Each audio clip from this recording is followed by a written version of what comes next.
everybody at this really hot July we're having. Today we're just going to do a quick video on planting some Shampoo Ginger, which is also called Awapuhi, I believe.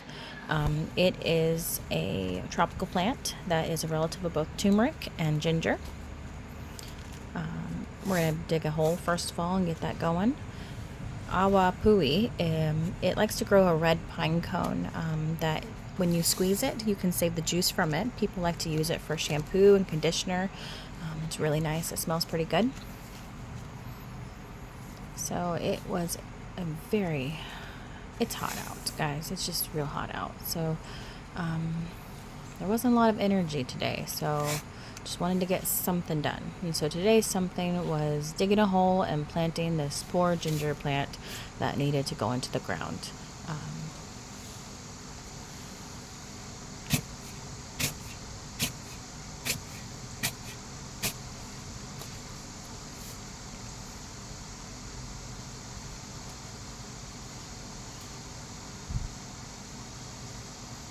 You could save those for some critters if I want to give them to the chickens maybe. Keep digging that hole just a little bit longer because you want to make sure the hole is big enough.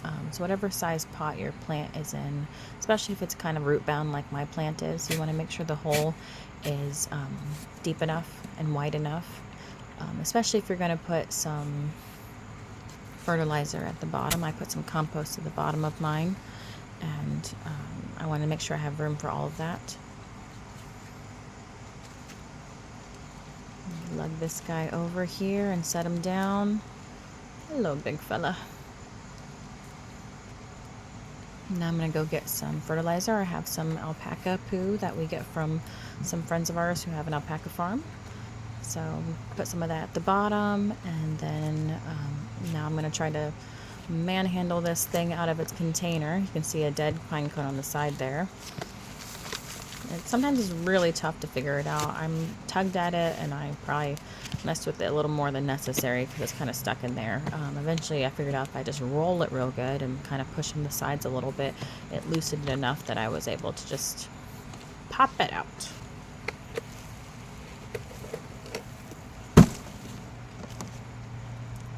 As you can see, the roots are very bound there at the bottom. So the best idea here is just to give it a little bit of room for growth. I'm going to try to pull off some of this excess on the bottom. Maybe not a ton. Some people might go a little further than I will. I just kind of give it a little helping hand so it's not too stuck in its ways before I stick it in the ground.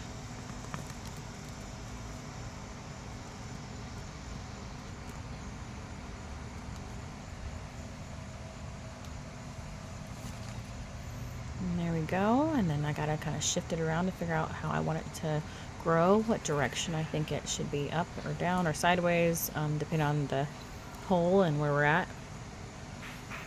That looks pretty good. Any excess stuff I might just kind of shove in there, and I'm gonna fill in the top with that leftover dirt that I have from digging the hole.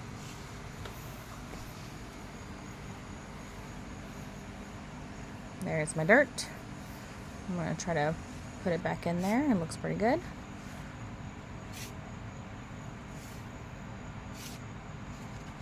Now, mind you, it is very hot.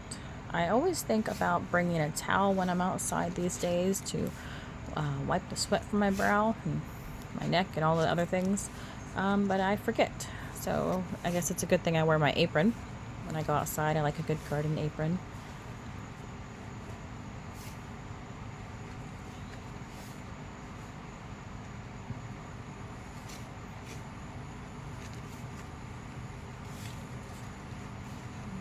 We don't need to go too crazy with the dirt, but who knows.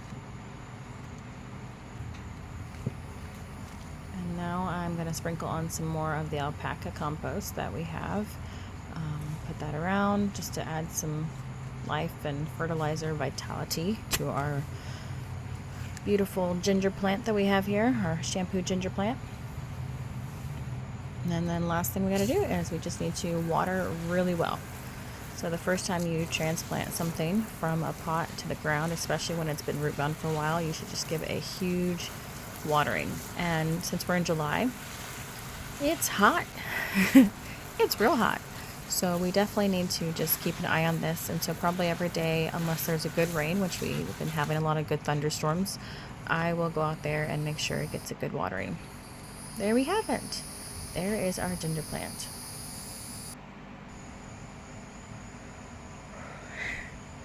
See ya.